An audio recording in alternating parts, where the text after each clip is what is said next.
Hello, everyone. Welcome to those of you who are watching the recording. Welcome to everyone who is here live. We're going to have a look at some, free Zoom information around the NPE and, have a bit of discussion tonight over this big exam, this big, very stressful, very expensive exam. And, my perspective as someone who's been doing this work for quite a while now on, how best to prepare, how to study, and how to understand, really what's being asked of you. I know we kind of gather from all sorts of places around Australia, but I'd like to acknowledge country.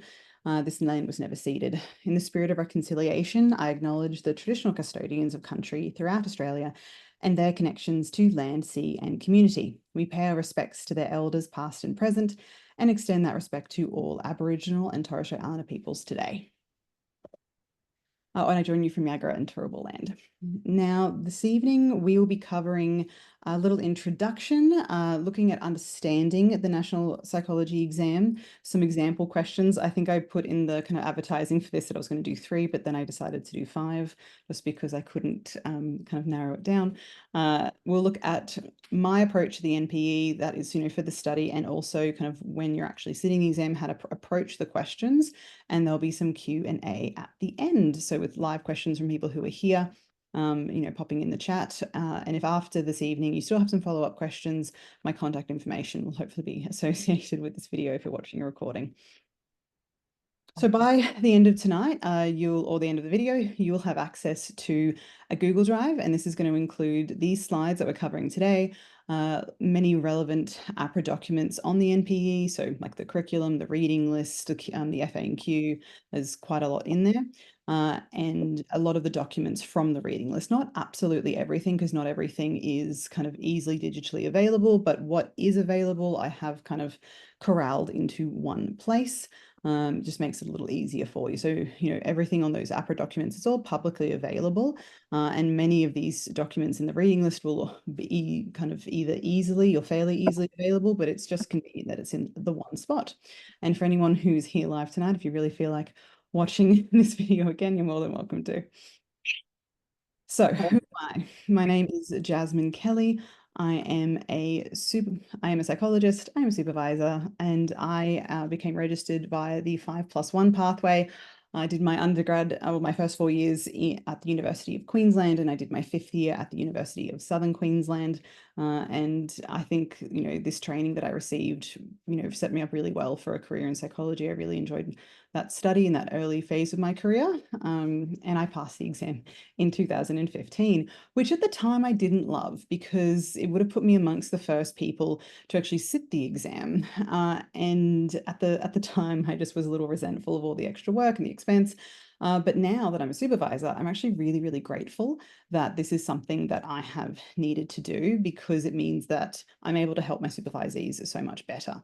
When I was studying for the exam, there was nothing. Nobody was talking about it. There was no resources for us to go to. Our supervisors had no clue. So myself and 3 friends that I met during that 5th year, who are all supervisors now, we all studied for the exam together, and that did make it a little bit easier.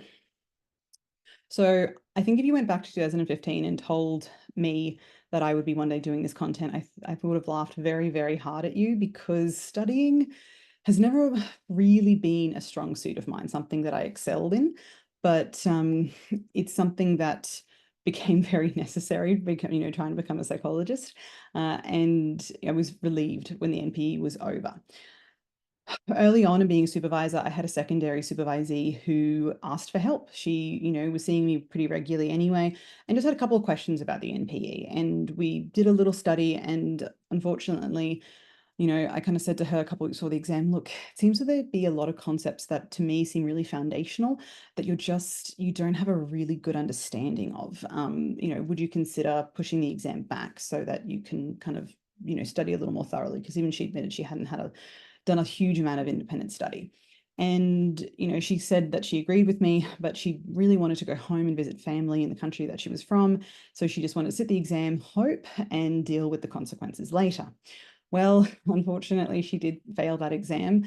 And, a little while after she found out, I got an email from her and 4 friends. They had all met in an online program, and none of them had passed the exam.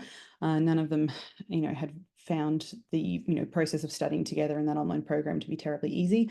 So they were asking if we could just do some group study sessions. I let them know that that was not something that I was very experienced in, but I was willing to kind of give them a hand. And that group of 5 people, they really taught me, what is it that people who fail the exam the first time around, what don't they know? What don't they understand? What common mistakes seem to happen? And the content that you'll see if you did attend, or any of my groups that I still run now, or the online version of that content, is still heavily based on a lot of that work. Working with people who have failed the NPE once, twice, sometimes 4 times before they meet me. And that's why my content has grown longer and longer over the years that I've been doing this. So we have a little history of the NPE, and I promise this is more relevant than it sounds. Now, the NPE was first introduced in 2010, originally was just for overseas applicants, and then in mid-2014, so just over a decade ago, it became a requirement for the 4+2, the 5+1 overseas applicants, psychs returning from a career break, and anyone directed to sit the exam by the board, which I've never actually heard of. I'm sure it does happen, but I've just never come across this. And the curriculum was established back then, and really it hasn't changed a lot in the years since, which is why sometimes there are things in the curriculum that seem a little funny, a little outdated, not in common use, and other things that are really commonly used now, evidence-based, common part of psychology practice, but don't appear in the NPE curriculum. Technically, everything in the competencies must be covered under the NPE curriculum, so there can be some things in there that don't really seem to be easily examinable, like the ability to write succinctly and professionally. That's something that gets examined more heavily in something like a case report, but they still technically have to have it in that curriculum because it is a competency that we're expected to have. Now, this slide always makes me really nervous because I feel like I'm saying the uncomfortable thing out loud, and I know some people might not agree with me, and also some people might be upset by this information. I want to be really clear that this is just my opinion, and I'm kind of trying to identify this to help people, feel seen and supported. So I don't think the NPE is fair. And I've noticed this because over the years of, seeing lots of people who have failed the exam, there's trends. There's certain groups of people that seem to pop up more frequently in those who struggle to pass the first time around. The first is overseas trained psychologists. I think this is largely to do with, that cultural element. It's very hard to see our own culture because it's the water we swim in. And I think there's a lot of assumed cultural knowledge in the NPE, things that I kind of don't even realize that I know, but I, went to primary school in Australia. I, grew up here. I had my undergrad and postgrad training here.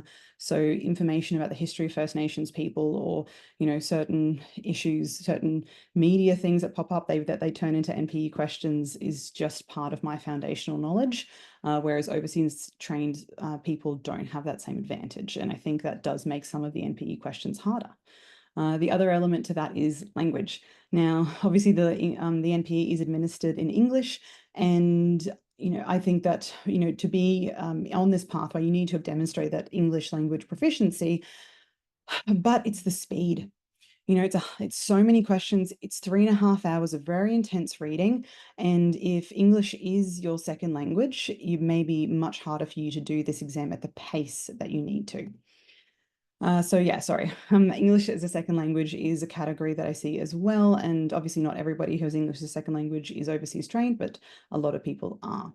The other one is older psychologists, and I yet again think this is largely to do with that processing speed. It's not, it's not a criticism, it's just a reality of human aging, that after a certain, point in our life, our brain, starts to change, and processing speed declining is a really normal and common thing to see in people. I'm sure if I had bothered to do any research into this, I wouldn't be surprised to find that my processing speed is slower than it was when I was a little younger. It's not necessarily about being significantly older, but I think the impact that the processing speed change can have the older you get does result in people struggling to pass this exam the first time around, because of the pace that they have to keep up with in order to get through every single question.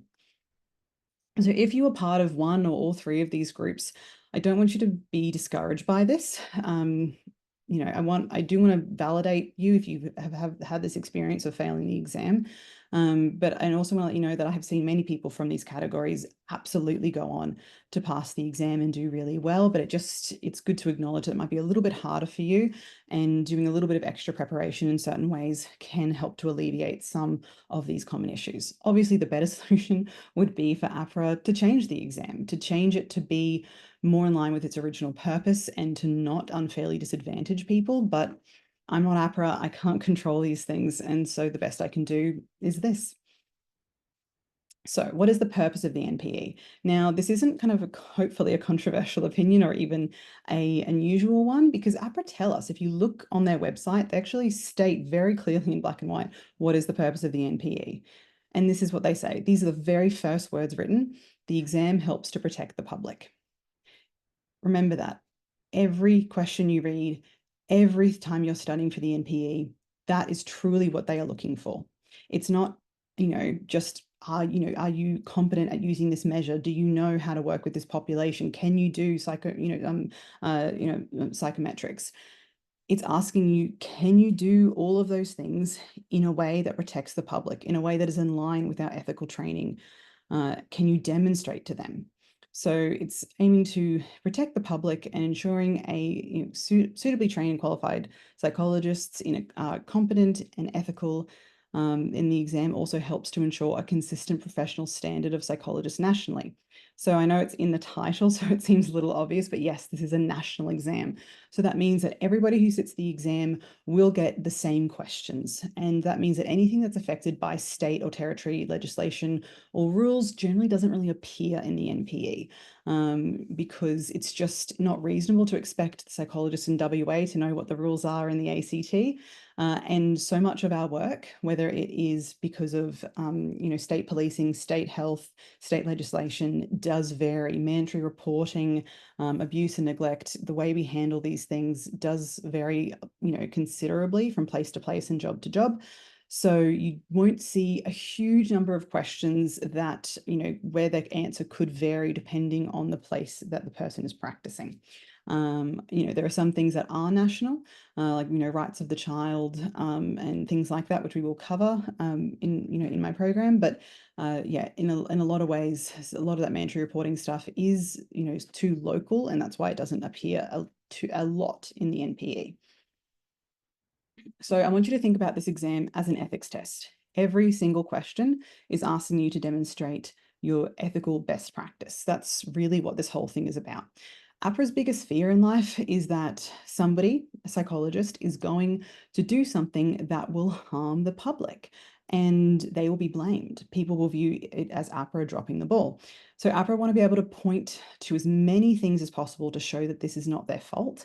And the exam is one of those things. They point that, that they tried. They tried to ensure that the psychologist knew the rules, knew the literal interpretation of the ethical guidelines, before going out and being fully registered, and that it's not their fault that they went on to then choose to break those rules. So that's absolutely the core of it. It's not asking you to demonstrate actual decision-making prowess for that you would in, say, a clinical context. It's asking you to demonstrate, do you know the rules? Do you know the ethics at their core? And I find a lot of supervisees that come through my groups are really surprised by some of the things they learn in the ethics section, because it's different to the practice they're used to. Sometimes within reason, but sometimes, in my opinion, not within reason. Real, businesses out there do vary the, practice from what is recommended in the ethical guidelines. Sometimes legally, sometimes in a perfectly, acceptable way because of the paperwork or the circumstances. But what it creates is a lot of provisional psychologists who have a misunderstanding of what the actual ethical guidelines mean and how to apply them to a scenario. And, sometimes it's financial. They've got a boss or many bosses who have interpreted the guidelines in a way that's convenient for them because of the financial nature of needing to run a business. And that means that provisional psychologists answer the NPE questions in line with their experience, and they get it wrong. Some of the NPE questions are specifically designed to elicit that response, to elicit that, oh, well, when this happened to me, or when I was in a similar situation, or if I was in a similar situation, this is what I would do. And even though it could feel like the appropriate answer, It's not demonstrating the ethical best practice or demonstrating how you would protect the public. So a little practical information on sitting the exam. I'm very used to my groups, people turning up and they have done literally nothing. They haven't even Googled NPE. They haven't looked at any information. They know zero. So if you already have started to prepare, you know some of this, sorry about that, but at least we'll all be on the same page. Firstly, you can sit the exam via a testing centre if you live close enough to one, which not everyone does, or online. And people ask me this all the time, which is better? And my honest answer is I don't have an opinion here. If I had to sit the exam today, I probably would choose online, and that's because I live in Brisbane. And, over the last kind of, how many long's it been? Like 3-ish years, not quite, since they reopened the testing centres after COVID. I've heard some really dodgy things about the testing centres in Brisbane. They've been opening and shutting and moving locations. Actually, this last round that's just gone, I did have somebody tell me some really positive things about their experience in the Brisbane testing centre. I think it's quite new. But just on balance, I would pick online. And I would always tell people, don't believe all the horrible stories you hear. I hear just as many bad stories about testing centres with staff not turning up, classrooms being interrupted and told, get out, we've got this room booked, as I do the online where there's problems with firewalls and getting in. A lot of the time, those horrible stories will say, oh, it took me an hour, it took me 45 minutes to actually start the exam. Yeah, that's actually not a problem. That's kind of how the system is designed. The online proctoring, they don't try to get you to sit the exam the second it's 9 o'clock or whenever you're booked for. They assume that it's going to take a minute for you to download the program and change the firewall and have a person manually check all the photos and all the things that you need to do. It taking about 45 minutes to actually get you rolling, even though it's inconvenient and I wish it was quicker, and sometimes it is actually not super outside the realm of possibility. And the same thing with an exam. I've had many people left waiting in the hallway because people are manually logging into the computers and entering in the codes. That's just kind of how it works, unfortunately. For anyone who doesn't know, the next round of the exam will be opening for bookings on the 2nd of September. Although now that I say that out loud, I wish I'd written on the slide just in case I'm misremembering the date. But I always recommend people don't wait until that date to try and log in and create yourself a profile. Sometimes it can take a couple of days for the website and the portal to recognize you as a user and to give you access to the part where you can book. And so if you wait till the 2nd of September, you're going to be too late. And it has happened in the past that exams have sold out, that, particular dates and particular locations are just full. They do usually add more if they can, but if I was after a really specific day or time or location, I would be logging in there on the 2nd of September, ready to rock and roll. So if you want some homework from today and you haven't already done so, go and log yourself in, try and create your NPE account so that when the date for your exam, when you can book rolls around, you're ready to go. A little bit of practical information for those of you who aren't aware. There's 150 questions in the exam and it's broken down like this.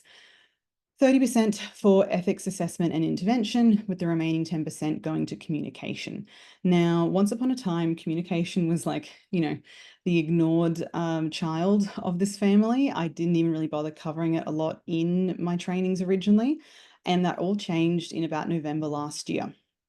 November last year, we saw a really big shift in the way communication was administered. And APRA even kind of, not officially said this, but, spoke to someone who said, yeah, that they had completely changed all the questions about that communication section. And for the first time, when people were coming to see me who had failed the exam and showing me the little report that they get to, try and seek help, I was seeing a lot of people who had, really low scores on that communication section. So it now does get its own kind of individual videos and PowerPoint and readings that I will direct you to because I have a much better understanding now of how communication is assessed and what it looks like and how you can notice those questions. Before that, I used to find it was really common for people to tell me that they actually didn't remember getting any communication questions, that they couldn't think of any. And I think it's because they kind of blended in with the other ones. They looked like they could be from another section and people were missing the underlying point of what was being really examined. So you have 3.5 hours or 210 minutes to complete all of the questions, which means that if you are keeping pace, you're doing one question every 1 minute and 24 seconds. And these are generally not short questions. Actually, that's one of the things I was going to cover tonight, my little tips and tricks section at the end. But this is the first round of the exam, the one that's just finished, seems to be a bit of a shift in that the questions appear to be getting a little shorter in length. You'll see some example questions from me tonight that I actually have specifically shortened to make them a little more in line with the style that I'm hearing about now.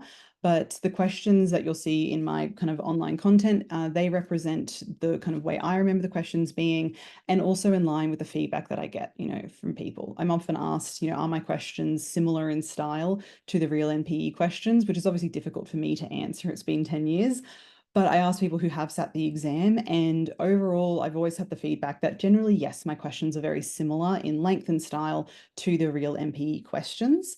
Actually, the early days, I remember people telling me that my questions were actually a little on the short side. However, this last round, people were telling me that my questions now appear to be a little bit on the long side. Some of the questions, maybe a third of them, are about the length that I usually use, but a lot of them are that bit shorter. And I think maybe this is why, that they're realizing that the processing speed necessary to read that much information that quickly is an unfair part of the exam.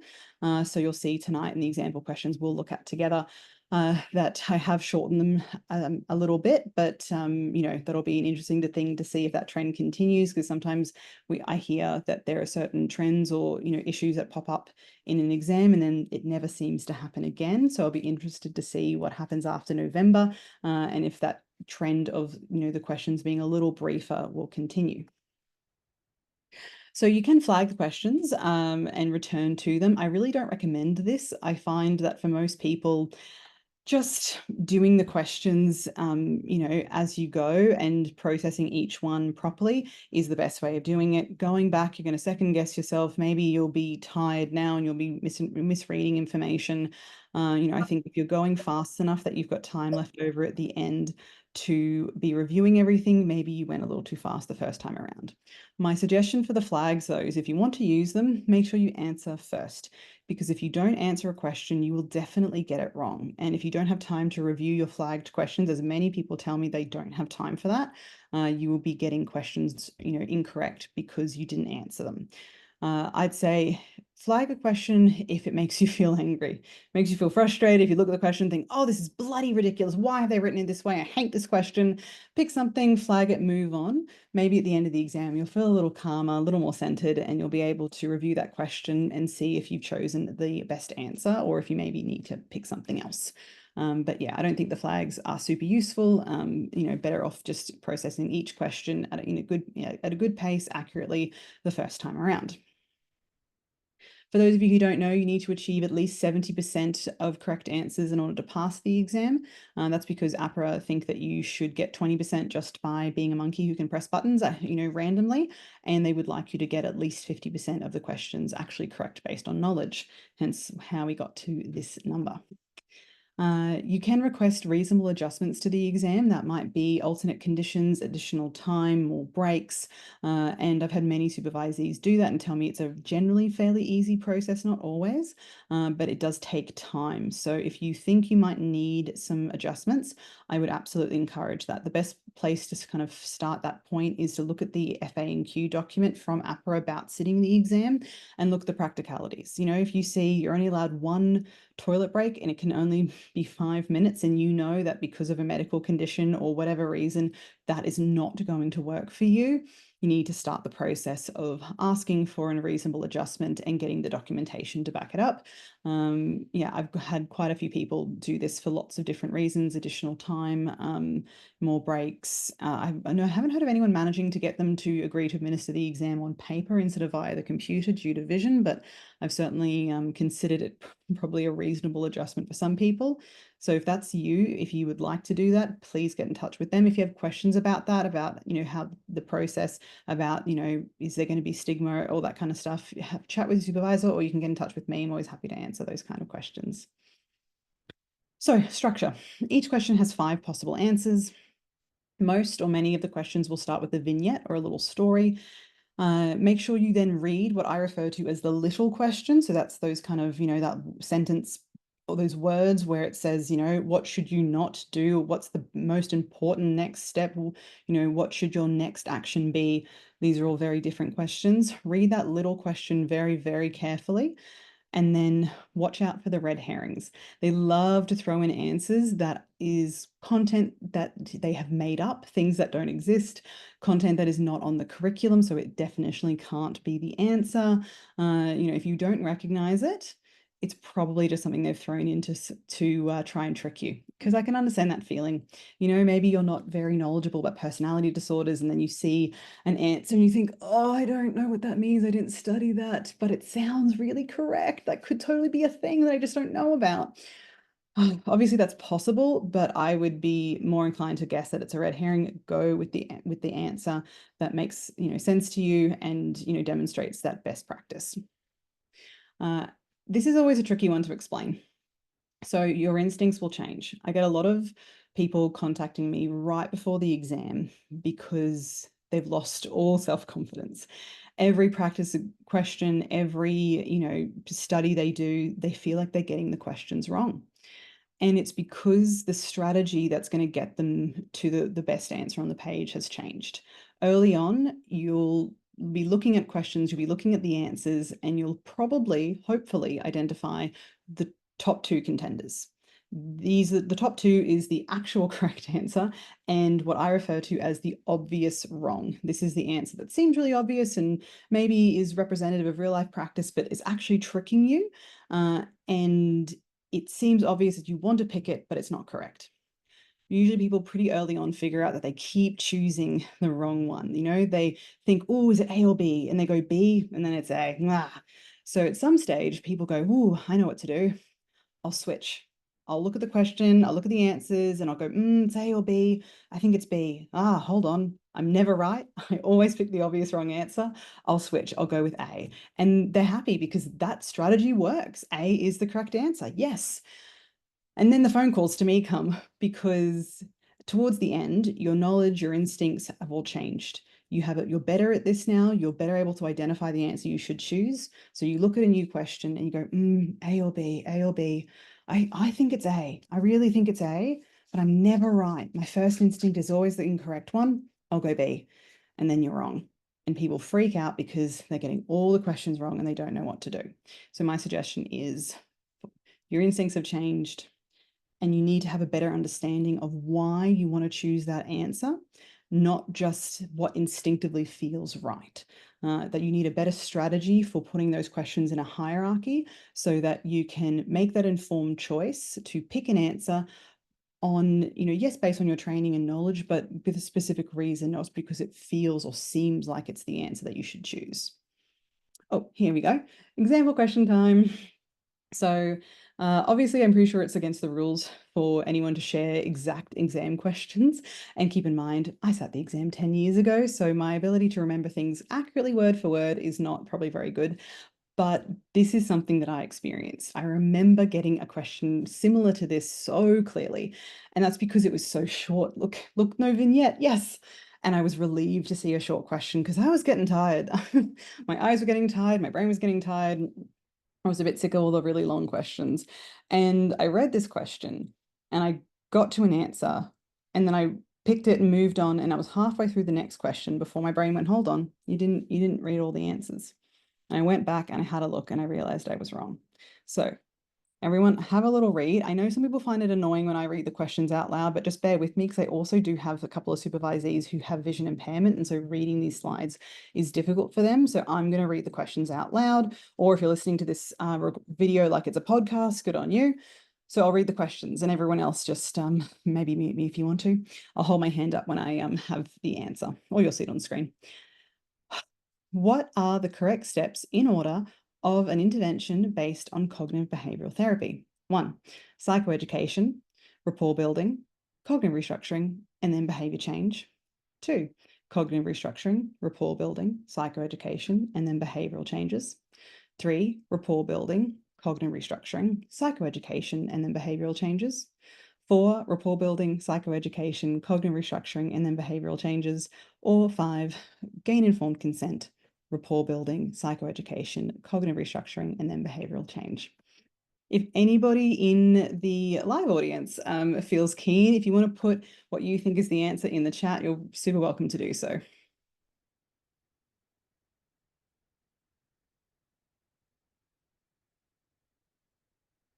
Okay, we have a couple of guesses, hopefully based on the little chat I just gave you. It will be evident to some people, but if you get it wrong, you get it wrong. The answer is 5. Yes, good job.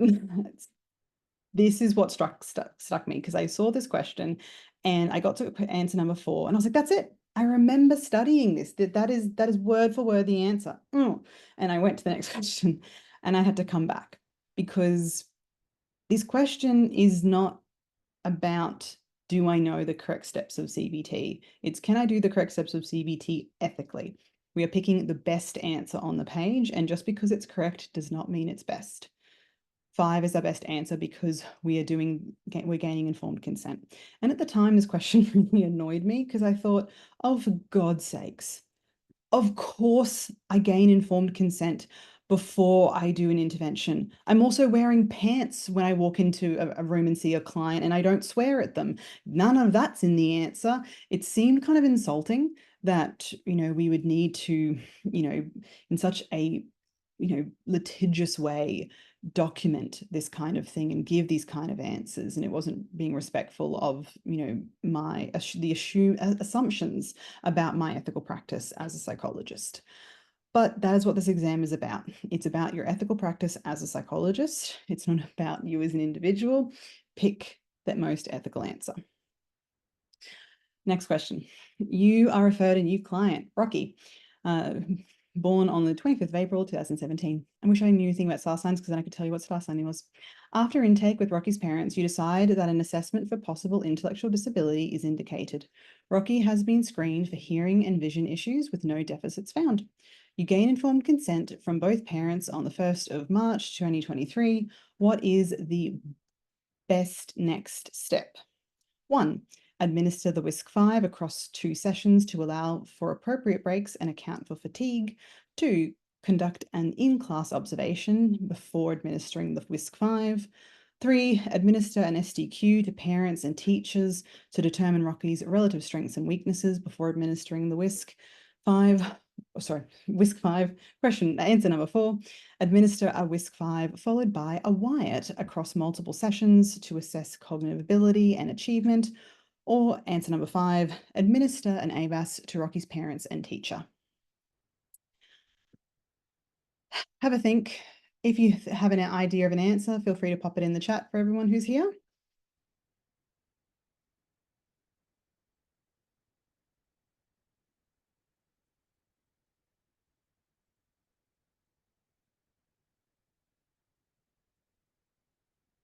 Okay, I'm sure everyone else is debating amongst themselves or having some thoughts. If you're watching the video, feel free to pause here if you need an extra second, but the answer is 5. I can see someone has popped that answer in the chat. Did you want to maybe tell me why you think that's the correct answer? You don't have to. Feel free to write no thanks in the chat.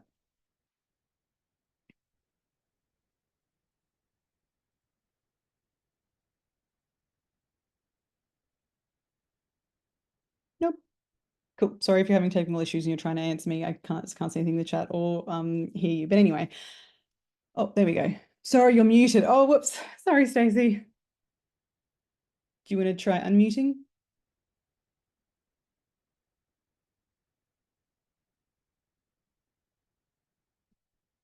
Hold on. Can I ask you to unmute? Maybe.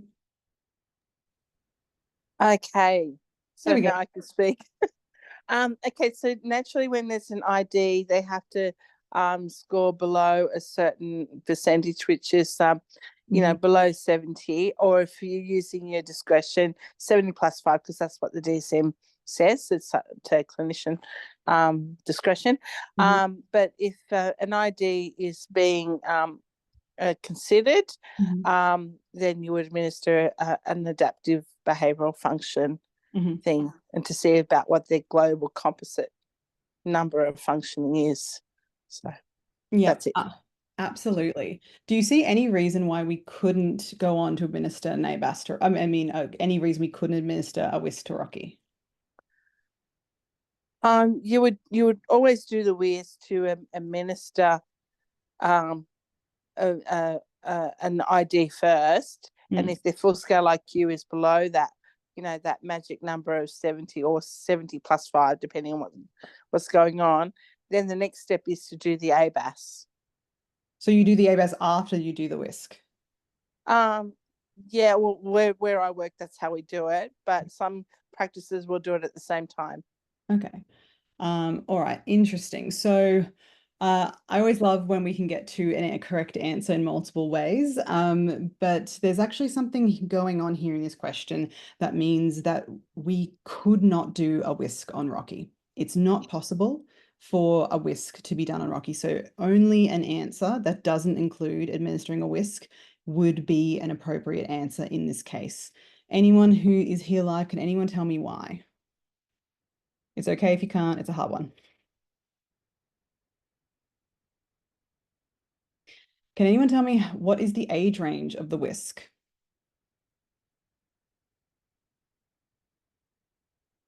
I'm not sure if the recording is picking up the chat, but Alicia has said too young. So does anyone know what the age range we can use the whisk, is? 2 years and 6 months up to 7 years and 7 months, and that's covering one of three record forms. That's the Whipsy. Oh The, yes, sorry. the Yeah, Whipsy then two and it's a from half to 6 years. 7.5. Yes, correct. 6 years to 16 years and 11 months is the whisk age range. So let's look at Rocky. How old is Rocky? For anyone wanting to do some quick maths, the answer is Rocky is 5. So he is not old enough to do the whisk yet. You can see here that it's currently early March and he won't turn 6 until the end of April. This is a trick that I definitely remember seeing in the NPE, and it wasn't very difficult a question, back when I was seeing the NPE, because back then we had the Whisk 4 actually, and there was no iPad version. Only the hand school version existed. And when you were administering Whisk, the very first thing you would do was pull out the record form. And in the top right corner of the record form was some boxes. You had to put in days, months, and years, the person's date of birth, the current day, and then work out in days, months, and years exactly how old they were. So doing this kind of little bit of maths here is something that we were taught to do as part of administering the whisk and the wace. And so for that reason, I remember it coming up in my exam, and that was what the trick was. In general, the NPE will describe, Rocky, 5-year-old male. So if you see dates like this, consider if that's how they're trying to trick you. Maybe they're not, and they're just adding something in for a little bit of extra fun. But I've definitely had supervisees tell me that they've seen questions like this more recently. So you've got to, kind of don't ignore these factors. So in this question, 5 is our only correct answer. And that is because it is the only one that does not involve using the whisk. Here is the original version of the question. This is kind of the long form. The reason I've got this on this slide is that I actually posted this question to, I think, one of the Facebook groups as part of encouraging people to come tonight. And I felt bad for editing the question in a way that, if someone had a follow up. So yeah, this was my original version of the question. You can see a lot more detailed, a lot more information. But still at its core, the same question. So you can see here we've got conduct further intake and gather more information is the answer that it, kind of used to be, and that is still kind of correct for this question. But yeah, just made a little briefer in line with that feedback I've had recently that the exam questions this last round were a little shorter. Next question. You work in private practice, seeing mostly adult clients. You saw Ted for intervention for 6 months. Ted is 80 years old and mostly discussed history of obsessive compulsive disorder. You finish treatment, and 3 months later, Ted calls and asks for you to see his wife. He's becoming very concerned about her safety as she is forgetting things and once almost caused a fire when she left the stove on. Ted said that their GP has made a referral to assess memory. What is the most important course of action? Ah, damn it. I'm so sorry. I accidentally clicked a button. Oh, I'm so sorry, everyone. Ah, Serves me right for trying to move the little boxes where you all around. That don't you hate when I ruin things? If you haven't been watching and you've just been listening, you'll be very confused by what just happened, but I accidentally advanced the slide. So the answers are 1, do a brief assessment and referral to neurologist. 2, decline the referral. 3, accept the referral and administer a WACE. 4, accept the referral and administer a WIMS, or 5, accept the referral and administer a RAML as it assesses visual memory, verbal memory, working memory, and recall, which is key in assessing for decline in neurological functioning in older adults. So yeah, for anyone who happened to not see the answer, feel free to guess if you were blinking or looking away at that time, but I'll be putting it up in just a second. Yes, the answer is 2, decline the referral. I used to put little like gap slides in between for this very reason, but I got all confident tonight. I was like, oh, it's only a short presentation. I don't need to do that. Famous last words. Does anyone who's here live want to tell me why 2 is our best answer?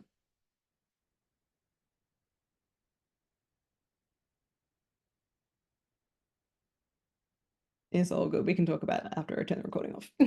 So, 2 is our best answer, decline the referral, because even though technically we have finished up seeing Ted, it would be a dual relationship or a multiple relationship, as the ethical guidelines call it, because Ted would then be the carer and a source of information for our new client.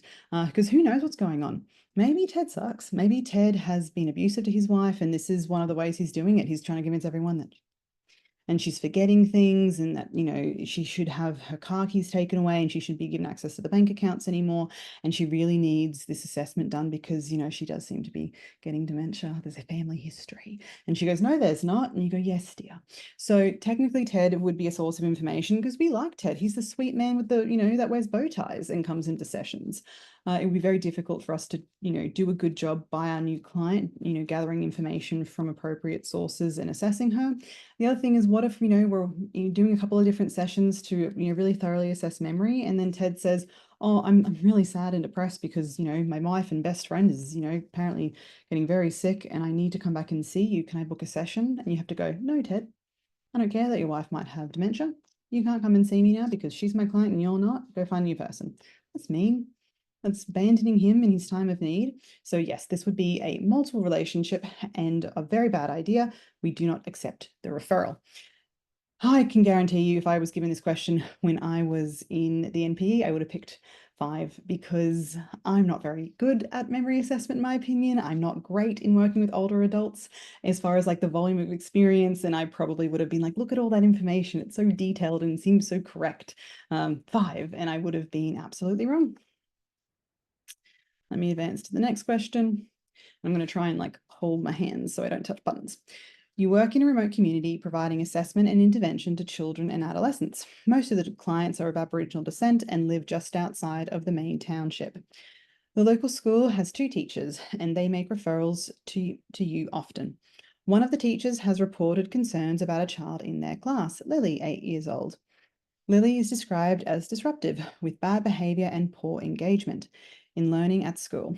After thorough intake, and you decide to administer a whisk, and her FSIQ is 137.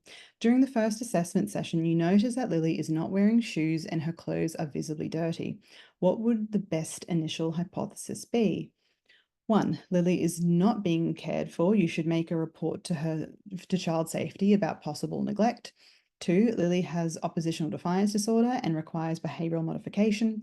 3, Lily is bright and not sufficiently challenged at school. 4, Lily has a learning disability and requires a modified curriculum. Or 5, Lily is misbehaving because the curriculum is too challenging. I'm going to try not to press any buttons that I shouldn't.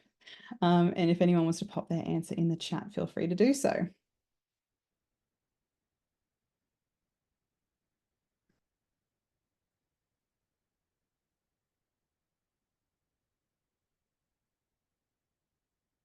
I see a 3.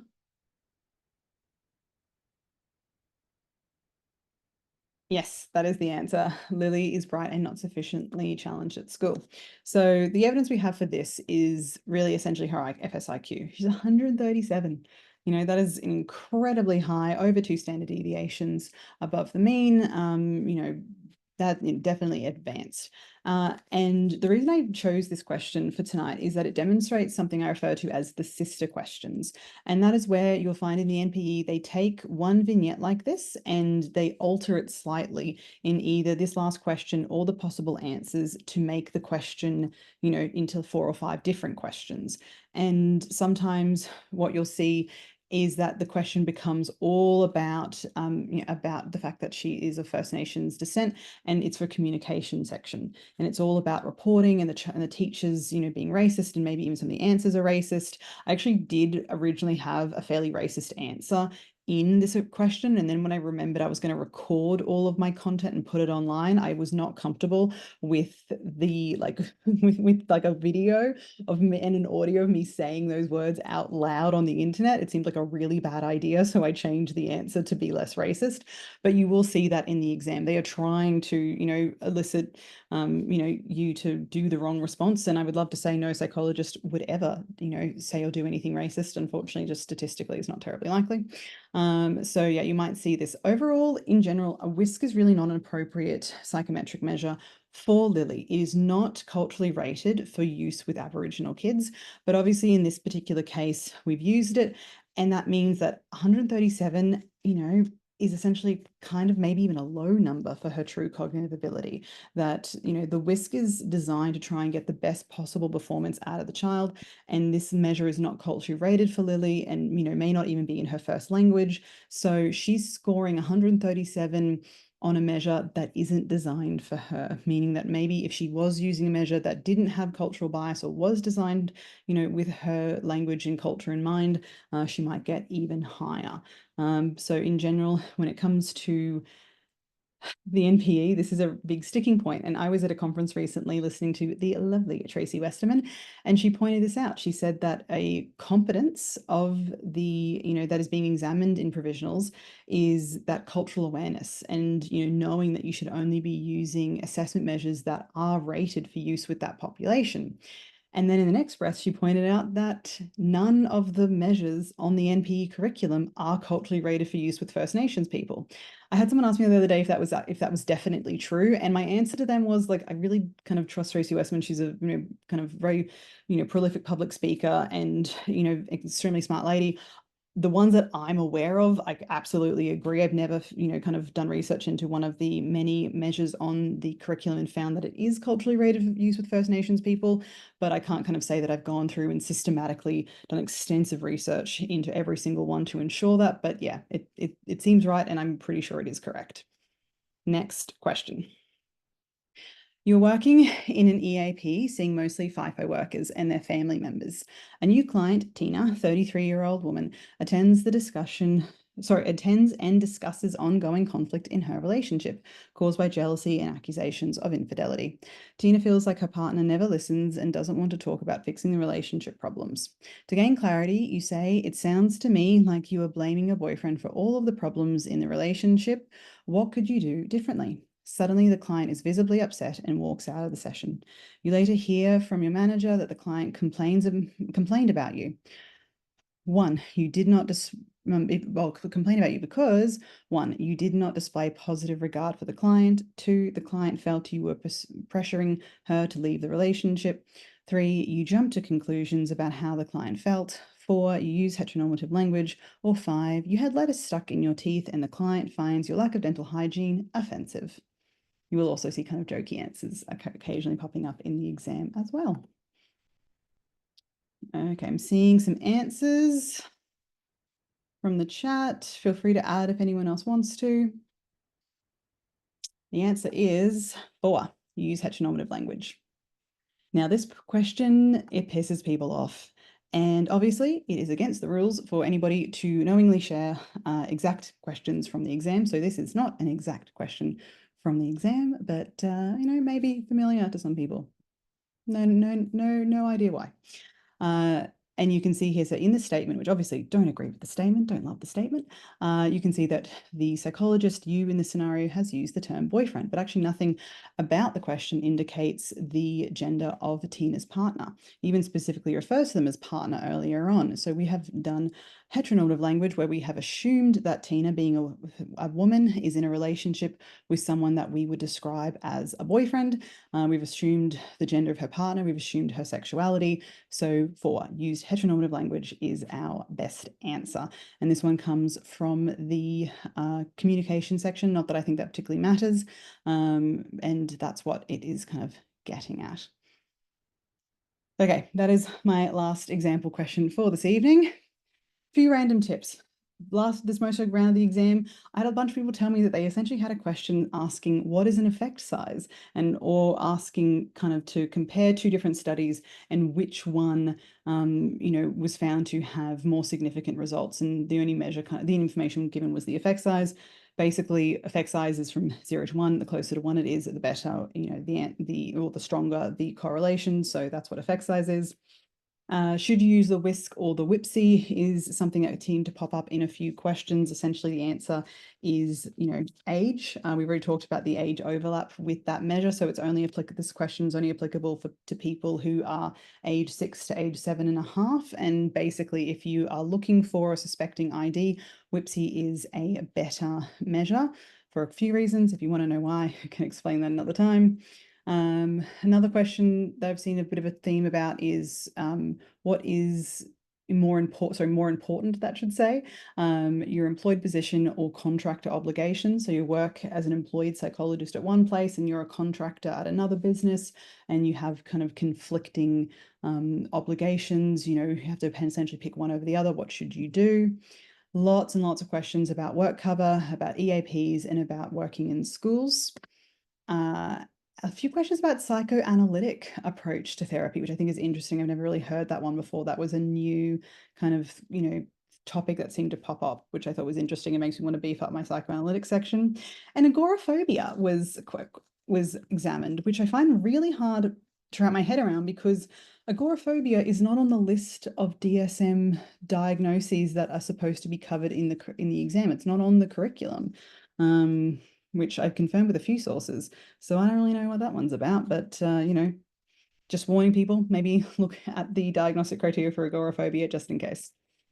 And last little random tip from this most recent exam is a bunch of questions about returning to work as a psychologist after extended or maternity leave. So what are your obligations if you're a registered psych, you go on leave, mat leave or extended leave? What are your obligations when you come back? So I know we're a little bit over time, and I'm sorry about that. I think I had aimed to make this whole thing an hour, but that's kind of classic me. So my exam strategy. Now, I don't like to kind of interrogate people after they sit the exam. It's just a lot of people who do my content also choose to see me for secondary, or I'm their principal. If anyone's looking for a new principal secondary, hit me up. And people often will talk to me about the exam, and I will ask them 2 questions. My 2 questions are, what did you find most useful? And the second question is there anything you didn't study that you wished you had? And that is another reason why my exam, my content gets longer and longer, because people do normally say, no, nothing I wish I'd say that I hadn't. But if they do tell me something, I had a slide. And that's why it's, the hours have increased. But the first question, what is the thing you found the most useful? And that is the specific exam strategy that I go through with people of how to identify the best answer. So it's not about being correct. There are sometimes lots of correct answers on a page. It's about finding the best answer. And putting that in a hierarchy so that you can identify which answer you should choose and knowing why. Sometimes you'll have a question where all 5 answers you want to choose, that they'll, in reality, you do all 5 of them.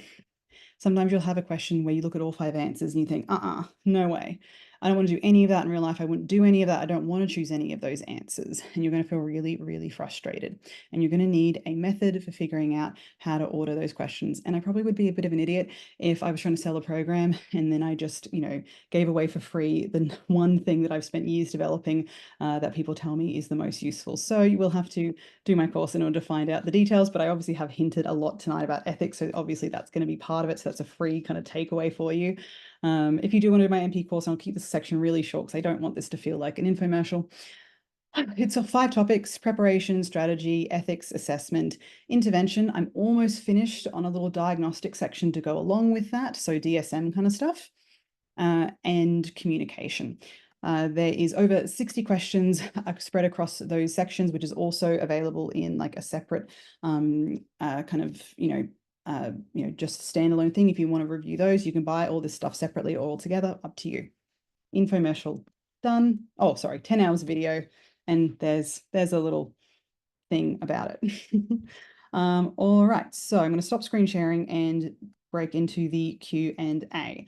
For those that are here, I can't see any questions you popped into the chat. Does anyone want to ask any questions before I turn the recording off? Or you're obviously very welcome to ask questions after I turn the recording off. All right, I'm going to take that as a sign that people probably would prefer to ask the questions after the recording is done. So for those of you listening at home, thanks for playing, and I will see you next time. Bye.